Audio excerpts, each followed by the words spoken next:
Well, hello and welcome to another edition of Health Solutions with Shawn and Janet Needham, where Team Needham discusses everything healthcare. I'm your host, Shawn Needham, along with my wonderful wife, Janet, and we are streaming live from the Moses Lake Professional Pharmacy Podcast Studio.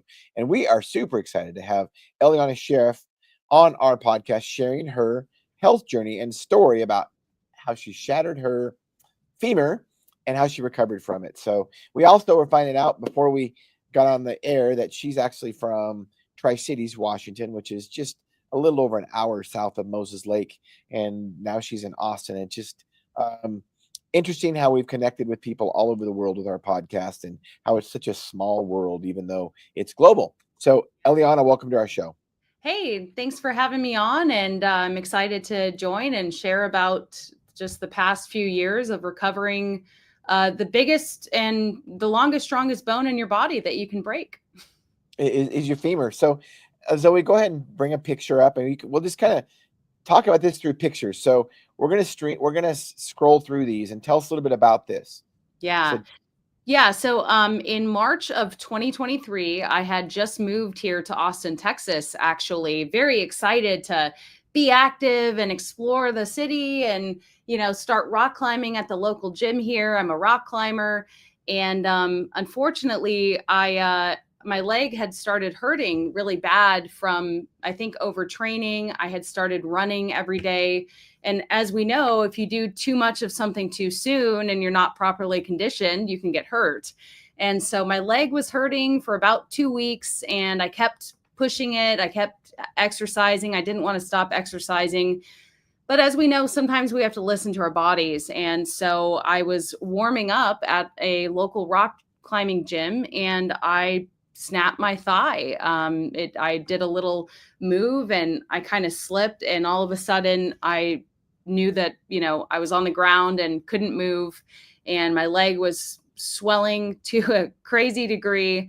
And I had, as you can see here in the picture, fractured the thigh completely and had to get a titanium rod inserted the next day. So it definitely, set me back a lot. I'm a very active person. Actually, when I was living in Tri-Cities, I did several bodybuilding competitions. I love to rock climb. And so it's been a great journey to get back to where I am today, which is rock climbing again, deadlifting, squatting, feeling pretty much like it never happened, which took, over 2 years to get here.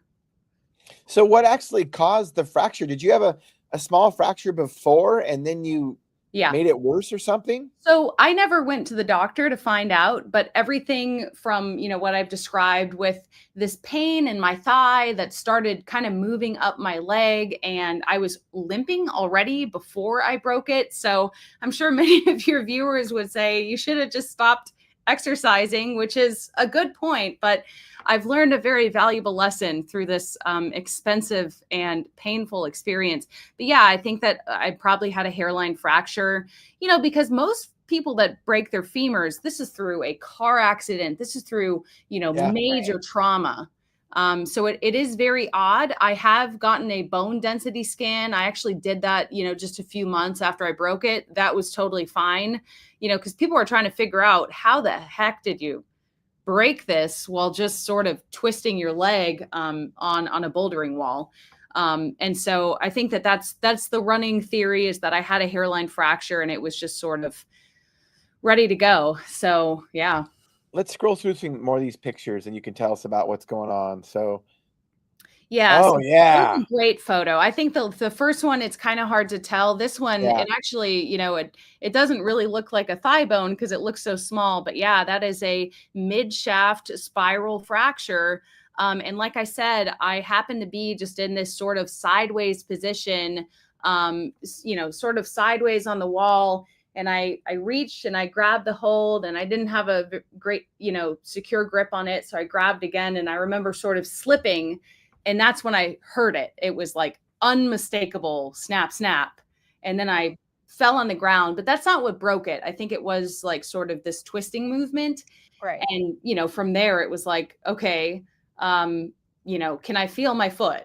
Okay, I can wiggle my toes. And then, can I move? no, not really. And so it was very scary because, you know, when you have a major trauma accident like that, especially with this break, the orientation of, you know, where my foot actually was to where my mind thought it was completely off. I thought that the bone was sticking out. I thought the foot was straight up. It was not. So you're just sort of like in shock. You don't really know what happened. And it turned out to be much worse than my friend who was with me thought it was. He was like, oh, I think you just maybe dislocated your knee. And I was like, no, definitely not. Definitely not. I can't move. So it was very humbling. And, you know, I think going from, I'm a very like active person. So having that taken away from me was a very hard adjustment. But I think that for anyone who goes through not just maybe breaking a femur, but breaking any bone, like how you take care of your body in recovery and how you keep showing up, even though, you know, your routine is disrupted, even though you can't do what you did before, is like so important to getting back to normal as quickly as possible. So let's go ahead and scroll through some of these more of these pictures. Yeah. Man, your leg was swollen. I know. It's like a tree trunk. So that was the day after this. Well, might have been the day of the surgery. As you can tell, I have those lovely stitches and a very swollen thigh. Could not bend my knee for actually quite a long time. That was one of the things that surprised me, because it was like, wow, you know, I thought that I was healed, and there's just so much swelling. It takes so much time for your body, because you not only have the trauma of the, you know, the bone break, but then you have the trauma of the surgery. And I don't know if you guys have ever watched an orthopedic surgery, but it's pretty gnarly. There's a lot of power tools. There's a lot of hammers. There's a lot of, you know, crazy stuff. And of course, I'm asleep for all of it, but it took a long time for me to even be able to bend my knee. And I had actually talked to someone right after I broke it who broke, I forgot exactly what he broke, but I was like, what's your advice to me? And he's like, do the physical therapy like it's your job. I mean, never skip it.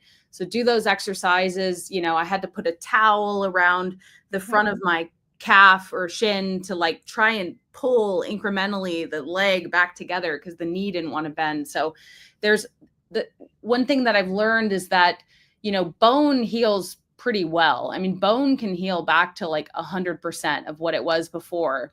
But a lot of people kind of stop doing physical therapy and stop rehabbing once they're, you know, maybe 70, 80% of what it was. And that last 20%, even for me, as active as I've been this entire recovery, there's still imbalances. The VMO max, which is this sort of inner thigh area right here, is still weaker than the other side, which shocked me, because I'm thinking, hey, it's been over 2 years. I've been putting in the work. Surely they're even. And even after 2 years, they're not, because I consulted with an orthopedic surgeon. And so I think, you know, he was saying a lot of clients or, you know, patients, they get back to relatively normal. And then those little, you know, that extra 20%, I think is, you know, you really have to take a targeted approach. Let's go ahead and scroll through some more of these pictures here. Yeah. Oh, there's the rod. Yeah. So that was like right after the surgery. My bone right now looks way different. It actually has, you know, those kind of bumps from overgrowth. But this just shows you the rod and how it went up through the knee, which also presented some pretty interesting challenges. If you get a femur rod after breaking your femur, sometimes the orthopedic surgeon will put it down through the hip, and sometimes they'll put it up through the knee. For my specific case, he decided to go up through the knee. And of course, that invariably caused some knee pain that took a long time to resolve. That was like one of the last things that was still, you know, not only still bothering me, and I could tell that there was some scar tissue or something going on, but also if you feel any pain now and you've experienced such a big injury, you're like, wait, should I keep pushing, or, you know, should I really back off? And so that was, you know, that seems finally healed now. Thank goodness. Let's see. There we go. Yeah. A lot of bruising. Yeah. You know, looks great. So what are your thoughts? Because you're already in pretty good shape before this injury happened. or really good shape, it sounds like. Yeah, yeah, So, yeah. Jan and I being in healthcare, we Mhm, know that when a woman breaks her hip or femur, usually it's due to many times it's due to osteoporosis. mhm. But we're talking about, with many women, it's a death sentence, literally. I mean, within Yeah, 6 months to 2 years, they usually die. yeah, Especially after the age of 65. yeah, When we get into 65 and 70 and 88, once you're past 80, it's even worse. But like Shawn said, it's life threatening. This yeah. is not like, oh, I broke my leg. I mean, this is a major event. Thank you. I So agree. yeah, so tell us. I guess what we want to hear is about your recovery and how being active in the first place helped it so you could recover, so it wasn't a death sentence. Yeah, I mean, there's a couple things that come to mind. Number one, I just turned 33, so I broke it when I had just turned 31. So I was very active before I broke it. I was already in good shape going into this recovery process. I was relatively young, still able to rebound. And one thing that was interesting too, if you think about just even 100 years ago, I probably would have been maimed for life had this happened. So I think, obviously our medical advancements, it's a good time to break your femur, I guess. And, some people, you say it can be life threatening. I mean, there was a chance, of course, of severing that femoral artery. So some Right. people do, in fact, bleed out and, die kind of almost instantly. So glad that I avoided that. But my recovery, being an athlete and being someone who really like values moving my body, that's just who I am. It was like I need to do whatever I can to get back to normal as soon as possible. So, I did get the bone density looked into. However, I started taking a calcium supplement every single day. I did that for, I mean, probably a year and a half. So I was, wanting to take that. I wanted to get a ton of protein. I was very diligent about that. And then just, meeting my body where I was, but not just taking that time of being immobile or using a walker for several weeks. I think I used a walker for like over a month, and then I switched to crutches and, still moving my body. So still doing some upper body lifts or, walking to the mailbox and back, even though it took me almost 40 minutes. Right. And I Right. had to sit down and like slide on my butt, upstairs and, throw the walker down the stairs and like find my walker. It was Right. a glimpse into being an older person, which was terrifying. But I think, you have to take your recovery seriously. Well, but it's also a reminder when you say older person, be careful, just saying. But Yeah. Yeah. Yeah. I'm just joking. But we deal with this all the time, Yeah. because we deal with 50, 60, 70, 80 year olds. Sure. And here's the key, is that if you're staying active, the worst thing you can do is be completely immobile. Now, there's Right. a time for that. And I'm sure the first couple days you might have been completely immobile, although you might have been doing upper body stuff right away. Yeah. I know my son, he was 18 when he broke his tibia, compound Okay. fracture, very bad break, not as big a bone as the femur. But he was doing upper body exercises the next day. And I think it's important to stay mobile and keep moving our bodies. Yeah. The worst thing you could do is not move it, because you will never recover if you stop moving. 100%. I'm giggling because, yeah, I think day 2, I was doing tricep dips on my walker. Yeah. But yeah, it is, I think that it was interesting because I had so many people telling me, be careful, don't get injured again, don't break your leg Yeah. again, don't do too much too soon, rest, lie down. And it's like, no, and I Right. just, I knew that like, you have to give the body stimulus. It's just like when you're weightlifting, progressive overload is really important. You don't want to just do the same weight with the same reps every single time. Your body adjusts. And so giving it, that stimulus, and hey, I understand that the motivation cannot be there. It's a lot easier to work out when you're already fit and you're conditioned and you don't have the worst injury of your life. But it's even more of a time to like double down on that, drive to be healthy. And so health and in a recovery like that, it doesn't just come from time. Time helps, but you have to put in the effort, and it can be very discouraging. But yeah, I think like, especially as, we age, it's so important to have that strength training, to have daily walks. I think people that struggle to do this, they think, oh, I need to like run every day, and I need to, maybe spend more time on this, and I don't have the time. And it's like, no, just do a 10-minute walk every day, even do some light stretching. I just think something is better than nothing. And so it's like, that is so important for everyone. I don't care if you're injured or not. It's great you say that, because that's what we preach over and over on our podcast, is that something is better than nothing. Yeah. People try to make it so complicated. How much should I lift? How many sets? How many reps? Yeah. What exercises? You know what? Just do something. Just move. Just move. Start moving. Yeah. I know. Body weight squats. Do push-ups. Do whatever. I mean, you don't need weights even. I mean, I'm not, like you say, progressive overload. Eventually, you probably have to add weight. But if you start from nothing, it's actually pretty simple, and it doesn't take very long, because you're starting nothing.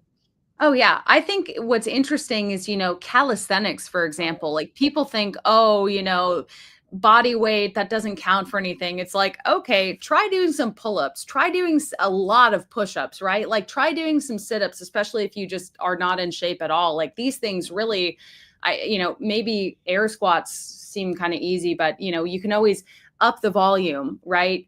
You can always go slower and maybe have some pauses at the bottom. Or do one-legged. Yeah. Oh, there you go. Yeah. Or do one-legged squats. Yep.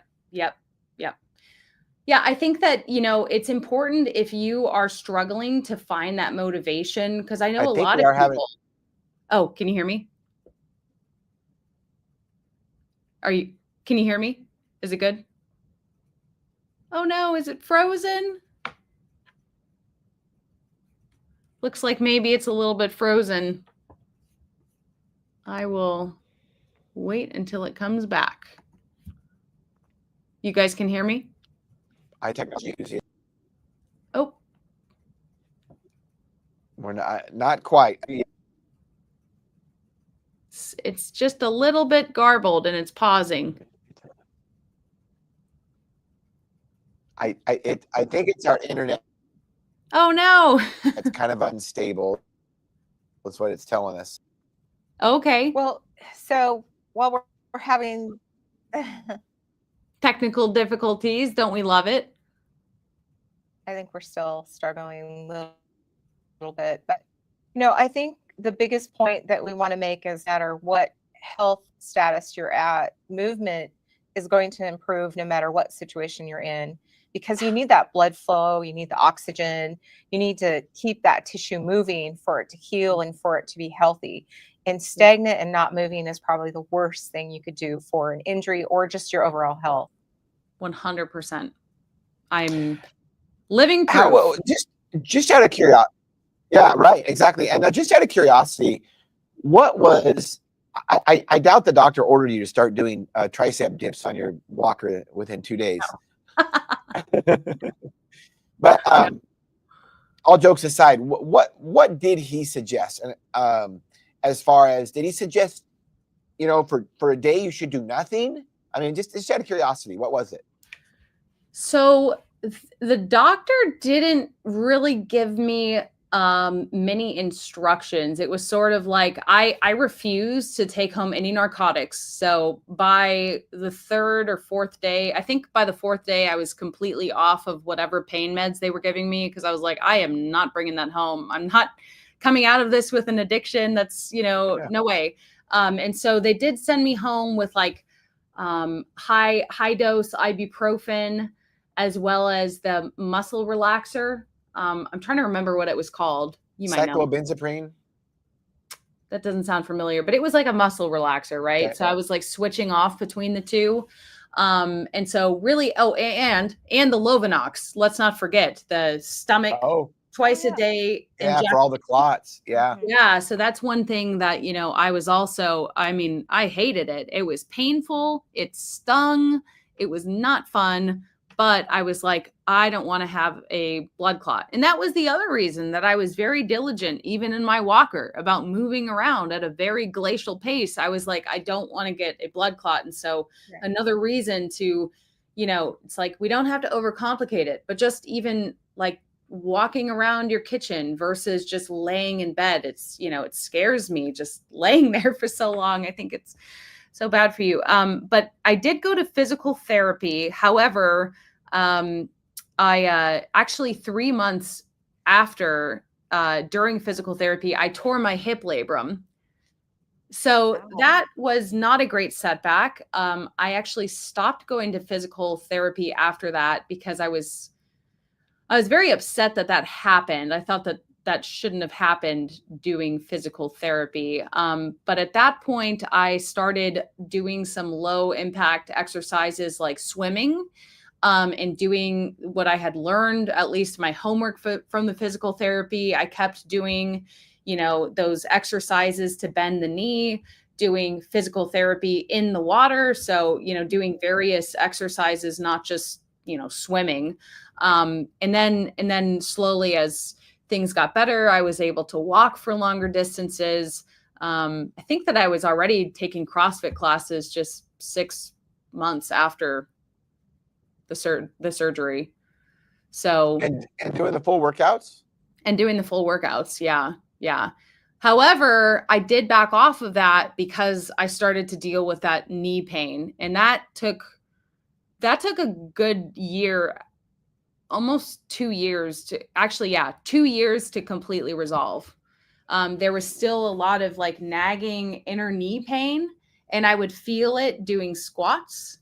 And so, that gave me pause, and I was like, I think that I need to do some other stuff to strengthen the leg. And what the orthopedic surgeon told me is that because my VMO max, that sort of inner area right here, is so weak, he thinks that that's the reason for the perceived pain. So since then, I've been doing a lot of single leg exercises, which are much harder.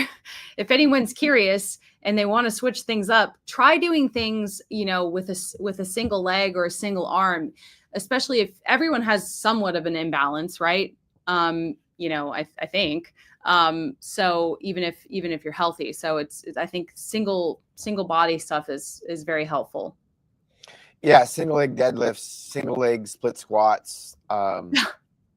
They're amazing. They work wonders. And, Yeah. not only does it work those leg muscles, Yeah. but it makes you balance. Yes. So it Yes. helps your balance, and then it also makes you engage your core more. Yep. So I'm a big believer in one-legged exercises because, Yeah. especially if, in general, most of us, we're not professional athletes.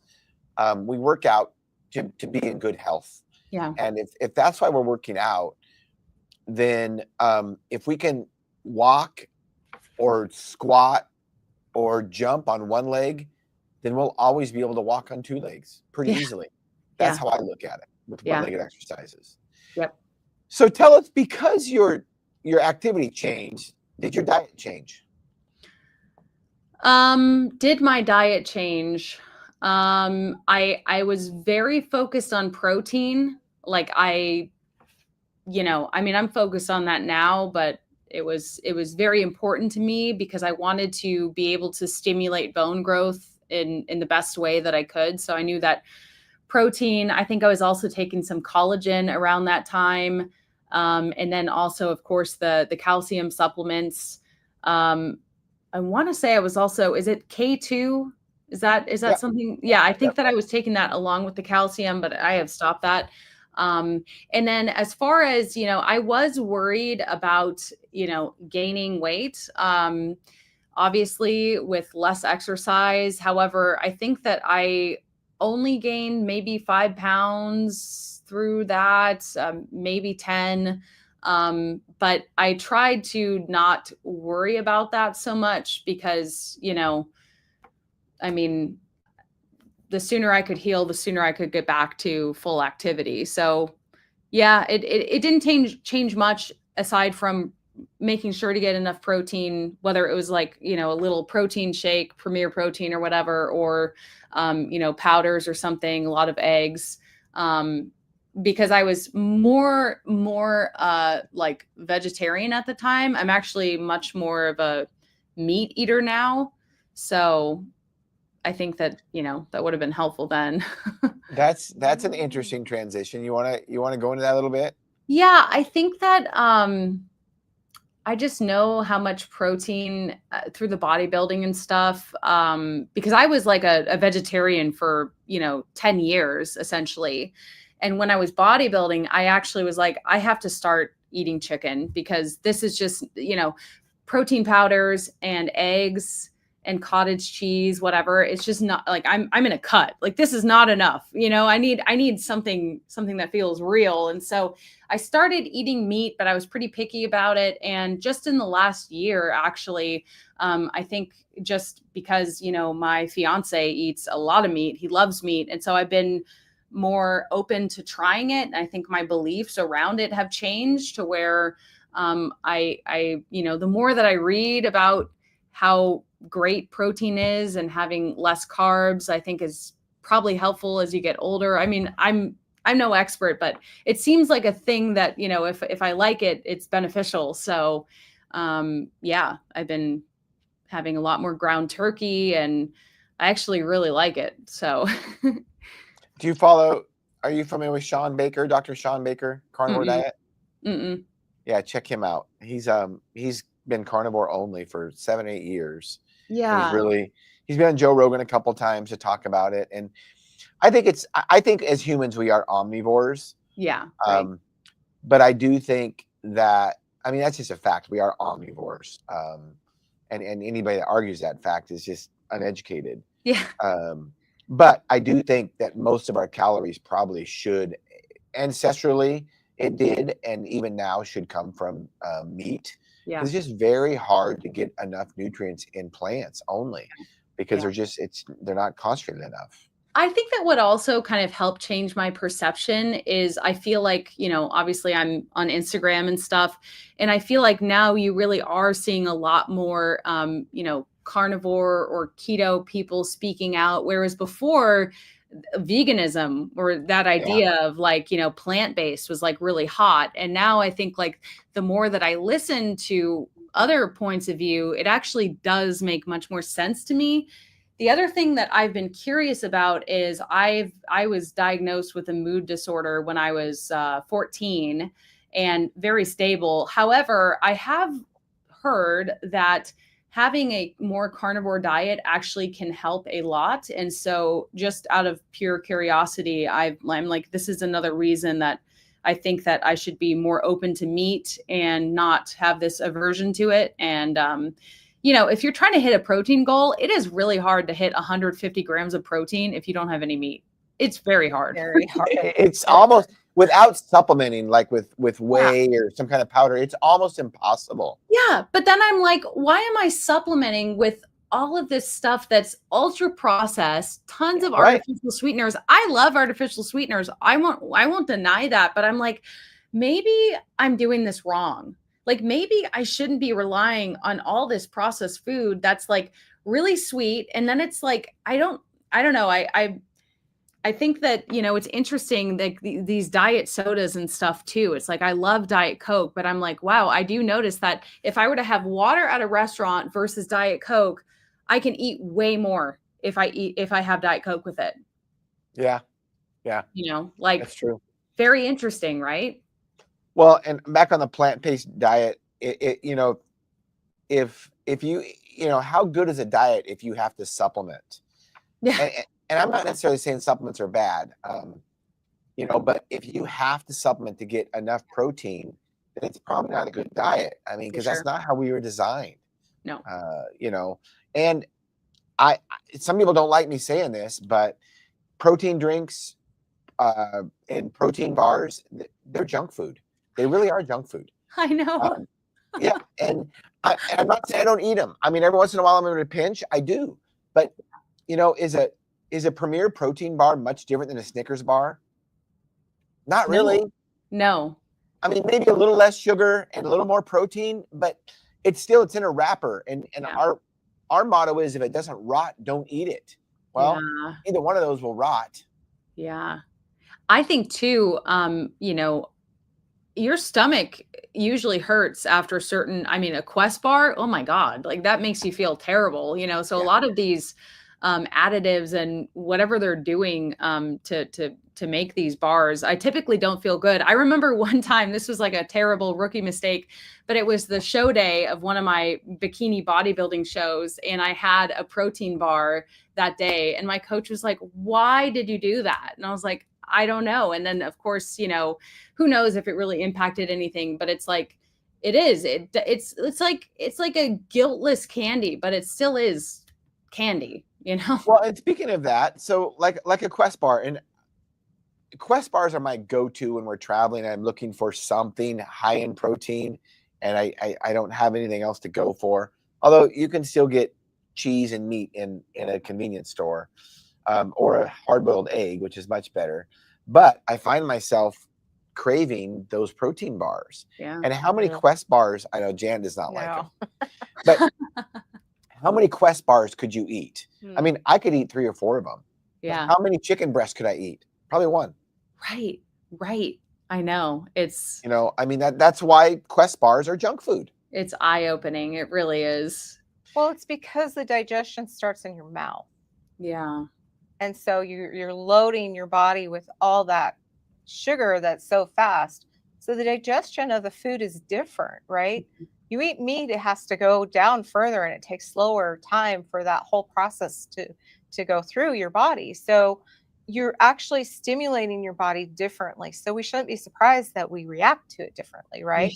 Right. Same like with the artificial sweeteners. It's stimulating your body when we start tasting the sweetness to respond to sugar. So of course our body's in a different mode. Yeah. And I think the triggers is something we don't remember or think about. We're just thinking, oh, it's less calories. Oh, it's, you know, maybe true. But like you said, you ate more. Yeah. Yeah. Well, I want to know actually, I'll turn the table around and ask you guys, what are your thoughts on artificial sweeteners and Diet Coke? I'm with you. And you know what? I'll be honest with you. I'm a sucker for them. Mhm. So we just don't buy them Yeah. because you know, I could drink 12 Diet Cokes a day. Why don't you buy them? What? Yeah. Because I don't want to drink them. Right.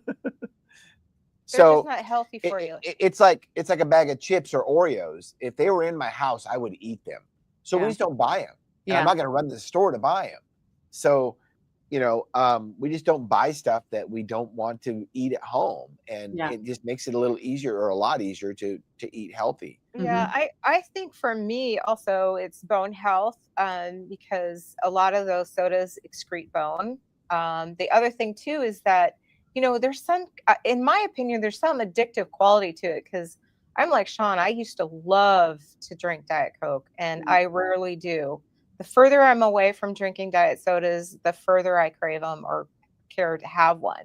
Yeah. And what I've noticed is that if I do have one, it's super sweet Yeah. versus what I used to taste. And so if I'm drinking water or electrolytes or that kind of thing, my palate has changed. Right. And, you know, sometimes I'm like, oh, I don't even, this is, you know, so the further I'm away from it, the more I realize that perhaps it's not healthy for us. And, you know, bone health, gut health. I mean, there's so many different things, I think, that are, you know, we don't even know what's all in these products. Do we all read it? I don't, you know, even though Right. we are in the, you know, health industry. So I think there's a lot more to it than we realize. And, you know, if you're thirsty, your body's saying, hey, I want electrolytes, I want water. It's not saying I want Diet Coke. Yeah. And you know, to your point about, you know, the water versus Diet Coke, not only does Diet Coke maybe make you eat more, but also, I mean, it's pretty hard. You'd have to make yourself over drink water. Right. But you wouldn't have to do that with something that's artificially sweetened. Right. And it doesn't hydrate you either, right? So you're excreting, you can get dehydrated drinking soda versus drinking water. Yeah. Yeah, I'm not a fan of regular soda at all. My parents, always drank Diet Coke, so that's like actually what I grew up on. So soda to me seems so irresponsible and terrible for you, and there's no interest. But I think Diet Coke, I'm starting to like feel like, hey, maybe this is like not helpful. Plus, if you're getting big refills at restaurants, you're consuming a lot more caffeine than maybe Right. you intended on. So I already have caffeine in the morning. And so, I'm starting to wonder about these things, if maybe they are worth giving up and just seeing if there's a difference. Yep. So it looks like we have a comment. Let's see. Is it a? Hopefully it's nice. Yeah, right. Go ahead and stream it. This is for you, Ellie. Okay. Go Ketovore all the way, Miss Ellie. All right. Well, Yeah, I've thank you for never that. tried it. I've never JCS, tried it. That came from YouTube. Thank you, JCS, for that comment. Yeah. So Um, Ketovore, what would that be? I'm guessing more carnivore keto. Yeah. Is what I'm guessing. Yeah. Mm-hmm. So as we wrap this podcast up, Ellie, let's go ahead and stream her X account. Tell us what you have a passion for, Ellie.